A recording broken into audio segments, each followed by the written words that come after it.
अस्सलाम वालेकुम। जी तो हम अब एनालाइज करने लगे डॉलर इंडेक्स। डॉलर इंडेक्स एक ऐसा इंडेक्स है कि जो कि तमाम की तमाम करेंसीज और तमाम के तमाम पेयर्स को अफेक्ट करता है। और ख़ासकर जो मेजर 8 पेयर्स हैं उनको तो ये बहुत ही ज़्यादा अफेक्ट करता है। इसलिए अगर आप इन 8 मेजर्स में से किसी पेयर में अपनी पोजीशन ओपन करने का सोच रहे हैं और उसके साथ साथ गोल्ड में खासकर अगर आप अपनी पोजीशन ओपन करने का सोच रहे हैं, तो उसके लिए जो बेस है वो डॉलर इंडेक्स है, ना कि इनका आप इंडिविजुअल एनालाइज करें। इससे बेहतर है आप डॉलर इंडेक्स का अकेले का एनालाइज कर लें और इन 8 करेंसियों का एनालाइज ऑटोमेटिकली साथ हो जाएगा डॉलर इंडेक्स के साथ। तो डॉलर इंडेक्स का एनालाइज कुछ इस तरह से है कि पिछले मई 2021 से जो इसकी लास्ट रैली स्टार्ट हुई वो कंटिन्यू रही सितंबर 2022 तक। मई 2021 से लेकर सितंबर 2022 तक डॉलर इंडेक्स ने किसी चीज को भी किसी किस्म की माफी नहीं दी और continuously up up up up higher high higher high higher high higher high बनाता रहा। और कोई भी लोअर लो इसने क्रिएट नहीं किया, हायर लोअर हाई ही क्रिएट करता रहा। और सितंबर के बाद अक्टूबर का मंथ इसमें थोड़ा सा वीकनेस इसने शो की, एक इनसाइड कैंडल बनाई और अक्टूबर के बाद नवंबर के महीने में एक स्ट्रॉन्ग रिट्रेसमेंट, बहुत ज़्यादा बड़ी मोमेंटम के साथ बड़े वॉल्यूम के साथ एक बहुत बड़ी मूव इसने नीचे की तरफ की।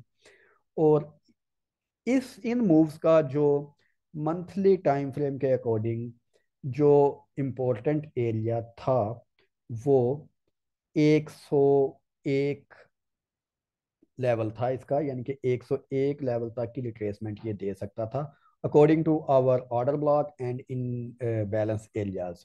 और उसके बाद अगर हम कुछ और पैरामीटर्स इस पे लगा लें तो कुछ और पैरामीटर्स के साथ ये जो रिट्रेसमेंट थी, ये अगर हम इसको डॉलर इंडेक्स को अभी, जैसा कि पिछले कई साल से मल्टी ईयर ये रैली है अपसाइड की, तो अभी हम अगर इसको देखें तो ये अगर 38 लेवल से रिट्रेस कर जाता है, यानी कि इसी लेवल से समवेयर अगर ये रिट्रेस कहीं कर जाता है, तो ये एक नई आने वाली मजबूत रैली को शो करेगा, जिसके कि चांसेस फिलहाल हमको कम नजर आ रहे हैं।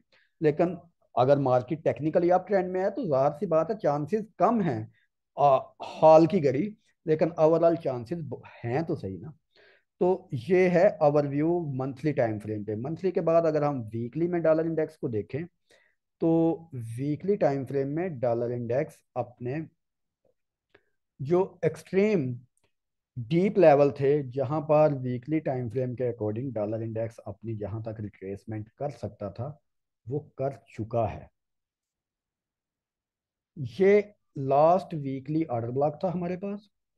और इस ऑर्डर ब्लॉक को, यानी कि अगर किसी ट्रेंड किसी मूव का ट्रेंड अप ट्रेंड चल रहा है, तो वो जब तक उस मूव का वो जो लास्ट ऑर्डर ब्लॉक इंटेक्ट रहता है तब तक वो मूव बिल्कुल सिक्योर रहती है। तो ये वीकली टाइम फ्रेम के अकॉर्डिंग ये मूव अभी तक सिक्योर है, ये ऑर्डर ब्लॉक अभी तक सिक्योर है और ये रेसिस्टेंस एरिया अभी तक सिक्योर है डॉलर इंडेक्स का। तो अभी इसमें थोड़ी सी स्ट्रेंथ इस एरियाज में कहीं पर नज़र आ सकती है हमको। और ये अपनी पहली इसकी जो यहाँ से अगर डॉलर इंडेक्स थोड़ा सा नीचे आ जाता है तो ये फिर इसकी करेक्टरिस्टिक चेंज हो जाएगी, यानी कि एक मार्केट का स्ट्रक्चर जो है उसका करेक्टर चेंज हो जाएगा। उसके बाद अगर हम डेली टाइम फ्रेम में देखते हैं तो डेली टाइम फ्रेम में एक एक्सट्रीम डाउन ट्रेंड हमको नज़र आ रहा है और मार्केट मुसलसल लोअर लो और हायर लो बनाती हुई नीचे की तरफ आ रही है। और इतनी लंबी रैली के बाद इस एरिया में वीकली रेसिस्टेंस पे आके काफ़ी अरसे के बाद यहाँ पर डॉलर इंडेक्स ने कल थोड़ी सी स्ट्रेंथ अपनी दिखाई, लेकिन जब तक ये डेली के लास्ट हाइज सेफ हैं, प्रोटेक्ट हैं, तब तक हम इस ट्रेंड को डेली टाइम फ्रेम के अकॉर्डिंग डाउन ही मानेंगे और इसमें हम मजीद सेलिंग एंट्रीज ही देखेंगे। लेकिन रिट्रेसमेंट तो हर ट्रेंड में आनी जानी होती है, तो रिट्रेसमेंट को अगर हम मद्देनजर रखें तो अभी जो इसके जो इम्पोर्टेंट एरियाज हैं डॉलर इंडेक्स की रिट्रेसमेंट के, वो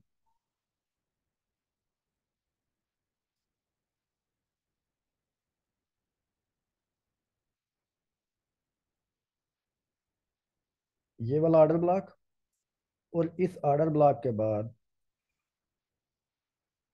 ये वाला एफ वी जी गैप जो है, ये इम्पोर्टेंट एरिया हैं जिनकी हमको किसी भी तरह की एंट्री लेने से पहले रिस्पेक्ट करनी ही पड़ेगी। तो ये आ गया हमारे पास व्यू कि डॉलर इंडेक्स एक्सट्रीम कहाँ तक जा सकता है।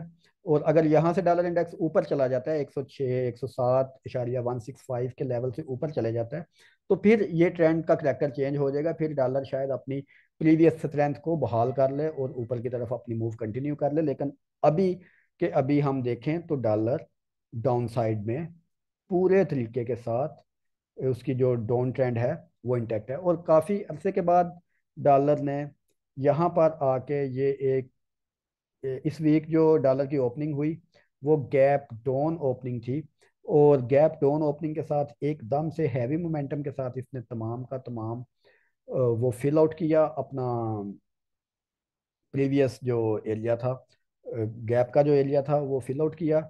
और उसके बाद मार्केट ने एक हाई क्रिएट करने की कोशिश की, इवन कि ये पिछला अपना हाई ब्रेक नहीं कर सका, लेकिन इसने कोशिश लाजमी की। तो सो अभी डॉलर इंडेक्स भी डाउन ट्रेंड में ही है।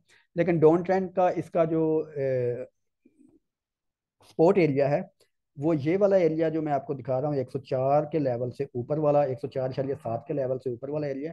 यहाँ से अगर ये मार्केट एक अगेन हायर हाई बना लेती है तो फिर एक छोटे लेवल पे 4 आवर के टाइम फ्रेम पे इसका ट्रेंड बदल सकता है। और अगर इसका ट्रेंड यहाँ से बदला तो पहला टारगेट हमारा डॉलर इंडेक्स का 107.110 होगा, और 4 आवर के अकॉर्डिंग ये दूसरा टारगेट हमारा ये होगा। लेकिन यहाँ तक प्राइस का हमको वेट करना पड़ेगा। अगर यहाँ से प्राइस कंटिन्यू नीचे की तरफ रहती है तो हम नीचे की तरफ ही इसकी एंट्री करेंगे और गोल्ड और दूसरी चीज़ों को बाय में देखेंगे। उसके बाद डेली टाइम फ्रेम में हम इसका एक और एनालाइज कर लेते हैं जिसको कि हम 7 डायमेंशन एनालिसिस कहते हैं। तो 7 डायमेंशन एनालिसिस में प्राइस पैटर्न मोमेंटम वॉल्यूम हम सारी चीज़ों को देखते हैं कि ये क्या हमको बता रही है। तो डेली टाइम फ्रेम में price structure and everything bearish, volume bearish side पे वॉल्यूम काफ़ी ज़्यादा वॉल्यूम आ रहा है, और बुलश वॉल्यूम आप देख रहे हैं बिल्कुल नहीं है। अगर कंपेयर करें आप ये बियर कैंडल्स आप कंपेयर करें बुलश कैंडल्स के साथ, तो बुलश साइड का वॉल्यूम बिल्कुल भी नहीं है। गो कि यहाँ पर वॉल्यूम काफ़ी कम है, लेकिन बिरश वॉल्यूम यहाँ पर ज़्यादा है बुलश के अकॉर्डिंग। उसके बाद वॉल्यूम के बाद हम अगर देखें इसका मोमेंटम, तो मोमेंटम इसका सुपर बिरश जोन में चल रहा है। आर एस आई रेसिस्टेंस ले लीजिए अगेन बिलो 40, तो ये नीचे जाने के चांसेस ज़्यादा हैं जैसा कि हमने डिस्कस किया। उसके बाद वॉलेटिलिटी अगर देखें तो ये वॉलेटिलिटी बार बार लोअर बैंड से रेसिस्टेंस ले रही है, और सो अगर प्राइस यहाँ पर ऊपर जाती है इन एरियाज में तो ये एक अगेन लोअर बैंड रेसिस्टेंस बनेगी। सो यहाँ पर भी बिरश ट्रेंड जो है ये पूरे तरीके से इंटैक्ट है। अगर अगर डॉलर यहाँ तक जाता है तो गोल्ड ऑब्वियसली 1733 1740 के लेवल तक गोल्ड भी चला जाएगा अगर डॉलर यहाँ तक जाता है। और इसके बाद एक मजीद बिरश मूव ही स्टार्ट होगी, क्योंकि ये एरिया डिसाइड करेगा डॉलर और इन तमाम करेंसीज की मूव्स को आगे। सो अभी अगर हम देखें तो इस एरिया तक मार्केट के जाने की चांसेस हैं, और इस एरिया में बाकी तमाम करेंसीज जो हैं इसके अगेंस्ट ही मूव करेगी। और वॉलेटिलिटी के बाद अगर हम स्ट्रेंथ देखें तो स्ट्रेंथ में ये हम एडीएक्स देख रहे हैं, डीएमआई देख रहे हैं। डीएमआई अबव द 20 लेवल है, तो ये भी एक बिरश साइन है।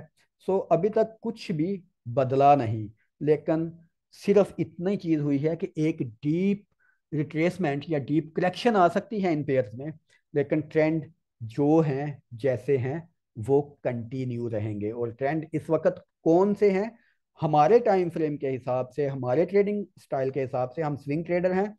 डेली टाइम फ्रेम पे हम एनालाइज करते हैं, 4 आवर हमारा एंट्री टाइम फ्रेम है। इन सभी के हिसाब से डॉलर इंडेक्स बियर है, गोल्ड बुलिश है, लेकिन एक डीप रिट्रेसमेंट हम इन सब में देख रहे हैं। गोल्ड की रिट्रेसमेंट 1733 से 40 के दरमियान, डॉलर इंडेक्स की रिट्रेसमेंट 106 से 106.90 के दरमियान, और बाकी तमाम करेंसी पेयर्स की रिट्रेसमेंट डॉलर के अगेंस्ट जितने पॉइंट की यहाँ पर डॉलर इंडेक्स में रिट्रेसमेंट होंगी, उतने ही पॉइंट की रिट्रेसमेंट हम यहाँ पर एक्सेप्ट कर सकते हैं।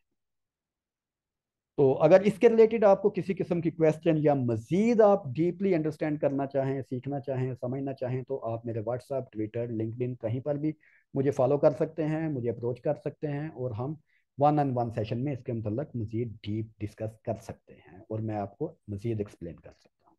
Thank you. होप सो कि आपको ये सेशन पसंद आया होगा और आपको ये एनालिसिस भी पसंद आया।